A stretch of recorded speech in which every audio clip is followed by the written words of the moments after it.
Okay, so we're finally moving on to ectoparasites. Endoparasites, for the most part, are worms because they're inside the body, except for those, heartworms that are in the heart instead of the intestines. And then, of course, there's the protozoa that's in the intestines, but it isn't actually a worm.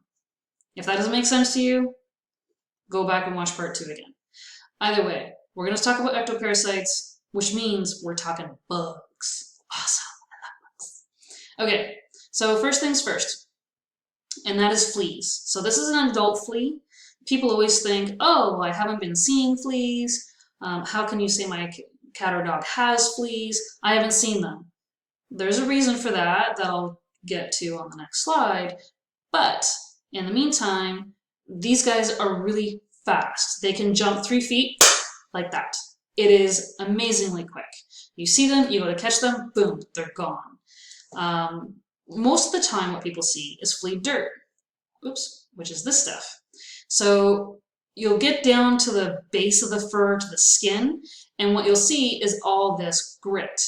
And if you look really closely, some of it will look like a little comma, or kind of like just like a little curly Q of basically poop. It's digested blood, because that's what fleas are drinking, so that's what they're pooping out. I'm gonna get rid of my camera for a second because you're gonna need this in a minute. So with that, what you do is what I call the highly technical flea test. You comb out some of that dirt or just pick some of it up with your fingers. You're gonna pick up poop with your fingers. And you put it on a wet surface. And you hose it down with alcohol or water, or just add a few drops. You don't have to completely hose it down. And this happens. So you get this reddish brown smudge. If you've got kittens that are horribly infested with fleas, what you'll see is actually the water run pink or red because all that flea dirt, all that digested blood is dissolving. Regular dirt does not dissolve. Flea dirt does, and this is what it looks like when it does. So there's an old saying you might have heard of, where there's scat, there's bear, where there's smoke, there's fire, where there's flea dirt, there's fleas. So this is why. So we got the flea life cycle, and this is a really basic version. Let's see. They start with the eggs. I'm going to start with the adult. So this adult here is hanging out on your dog. Let's call your dog Fluffy because we're completely unoriginal. So this adult flea is hanging out on your dog, biting, sucking blood, and if it's a female, laying eggs. So while the flea adults like to live on the dog, the flea eggs do not. And the eggs will fall off. And they're very, very tiny, so they're very difficult to see. Plus they're white, they're pretty much see-through. And they fall off into the environment. And they're so tiny that they will actually fall down in between the carpet fibers. They'll fall all the way down like to that weave at the very base. And after a while, they hatch into larvae. And when they hatch into larvae, those larvae really don't like light. So they will go even deeper into the carpet if it's possible. And they hang out and they eat dried blood, specifically the flea dirt.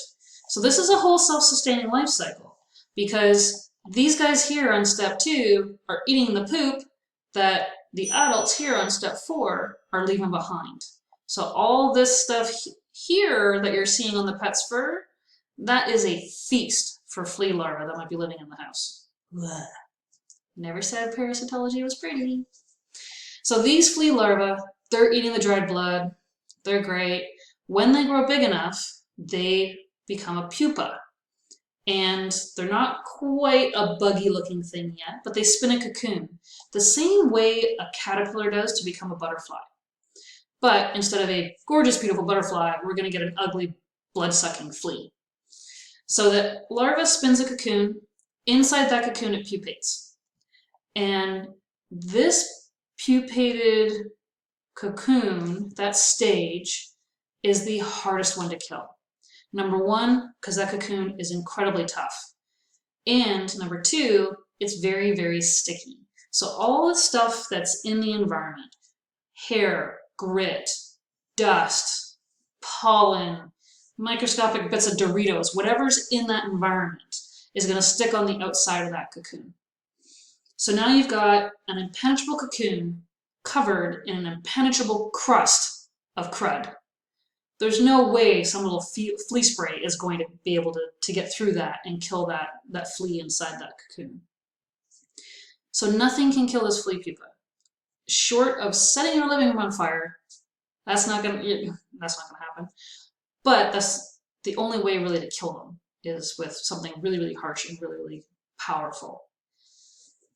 Once everything's right and they've been there for a certain period of time, I won't make you remember how much time, but after usually about a week or so, they are now a young adult and they're ready to hatch. And what they're looking for is changes in temperature, changes or increases specifically in carbon dioxide and vibration. So imagine you come home from a weekend vacation, you picked up the dog at the boarding kennel. Yeah, you had a problem with fleas before, but it's been fine.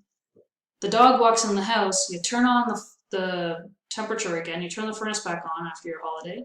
The dog walks on the floor, he's panting and jumping around, creating vibration, change in temperature, and he's panting and breathing all over the place. Boom, these people are going to hatch, they're going to throw a great big welcome home party, and bam, you've got fleas again. Probably not going to notice it for a couple of weeks, and then you get angry and call up the boarding kennel and say you gave my dog fleas. No, the boarding kennel did not.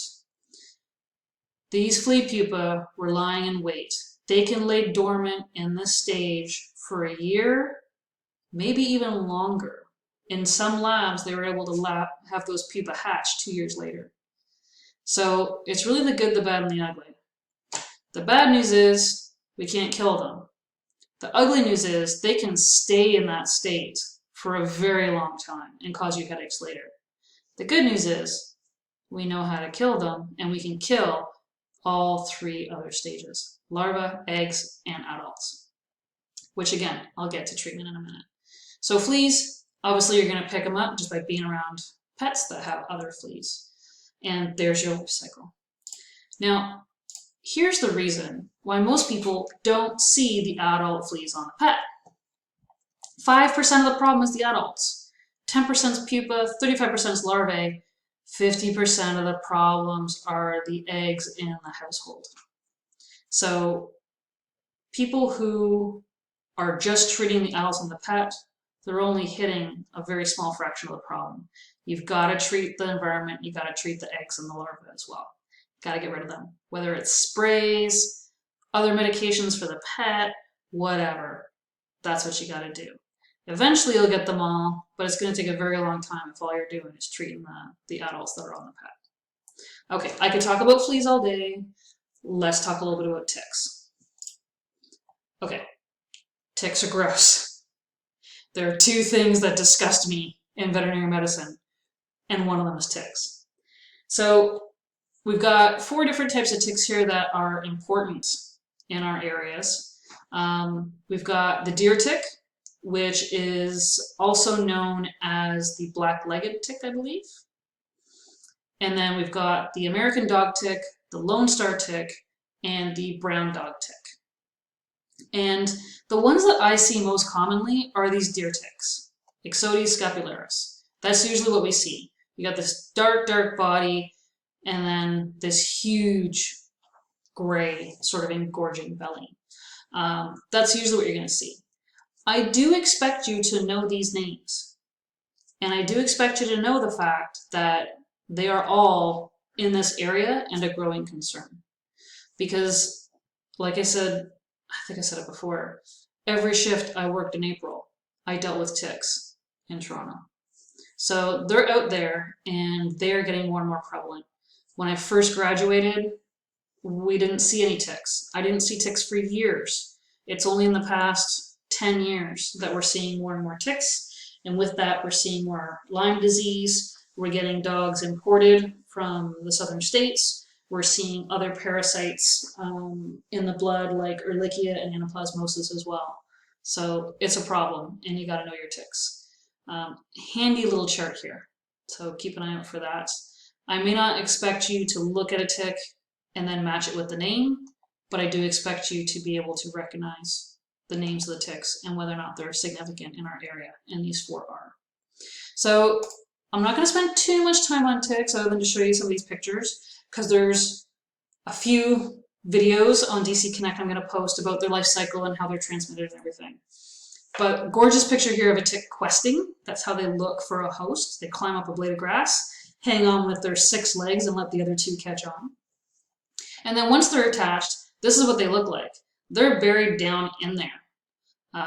They are really tough to get out. They bury their mouth parts under the skin. And if you don't get that out, it can cause some major problems. And then this one here I thought was cool, disgustingly cool. It's a female tick laying eggs. So she's just completely covered in all the eggs that she's laying right there. Okay, this is how a tick twister works. I'll try to find a video to link on DC Connect as well, so that you can see it in action. But basically, you've got either a big hook or a small hook with these tick twisters. If it's a big tick, fully engorged, then you would use the big hook. I don't think I've ever used the small ones. But you slide it underneath, and then you literally just twist the handle, and boom, they come off. And you don't look at what they look like afterwards, because they're really disgusting and gross. So in a picture like this, there's the fully engorged female. Males don't get that engorged. You would slide the hooks underneath, twizzle, and come out. Here, when you look, this is on a cat, this one's on a dog. This one here, you can get that out pretty easily with a tick twister. This is what happens when the owners try to do it. So this here is the body of the tick, and the blood-filled belly has been ripped off. And you can see the redness and the infection that's starting around where that tick was embedded. So if you find a tick on a pet, if you don't have a tick twister, go to your local clinic, go to your vet, get a tick twister, or better yet, take your pet and let them do it.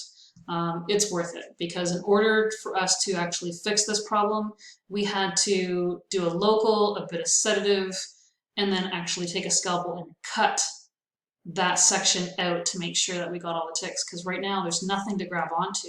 There's nothing to leverage to pull that out. So we actually had to take a scalpel blade and cut a chunk out of that patient's skin to get that tick out. So leave it to the professionals. I won't go much further into ticks because I'm going to make you watch more videos on it. It's a cool video, but I'll go with that. We're going to move on to the rest of the ectoparasites and treatment in the next one. And it's going to go quickly because I don't want to make you guys watch videos upon videos upon videos, even more than you are. So I'll see you on the next one.